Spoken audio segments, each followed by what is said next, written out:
राष्ट्रपति द्रौपदी मुर्मू ने आज कहा कि कोलकाता में एक डॉक्टर के साथ जघन्य दुष्कर्म और उसकी हत्या की घटना से पूरा देश सदमे में है और समय आ गया है कि सब लोग मिलकर कहें कि अब और बर्दाश्त नहीं होगा। उन्होंने कहा कि हाल में महिलाओं के खिलाफ जिस तरह से अपराध बढ़े हैं उनसे हमें आत्ममंथन करने की जरूरत है कि इस बुराई की जड़ों का पता लगाया जाए। राष्ट्रपति ने अपने सोशल मीडिया मंच पर साझा किए गए एक बयान में यह बात कही। उन्होंने कहा कि इस घटना की जानकारी मिलने पर वे निराश और स्तब्ध हैं।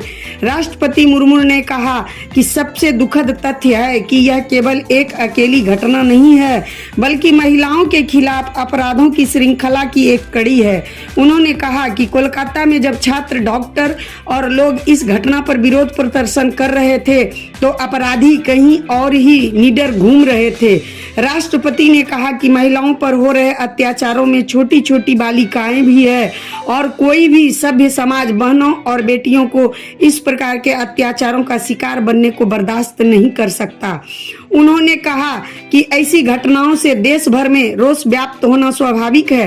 राष्ट्रपति ने कहा कि अब समय आ गया है कि हमें एक समाज के तौर पर अपने आप से कुछ कठिन प्रश्न पूछने होंगे। उन्होंने कहा कि हमारे संविधान ने महिलाओं समेत सभी नागरिकों को उस समय समानता प्रदान की जब दुनिया के अनेक हिस्सों में यह केवल आदर्श मात्र था।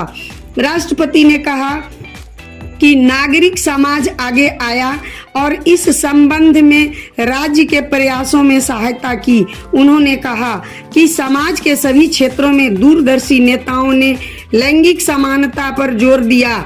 उन्होंने कहा कि महिलाओं के खिलाफ होने वाले अपराधों के पीछे कुछ लोगों द्वारा महिलाओं को वस्तु की तरह पेश करना ही है।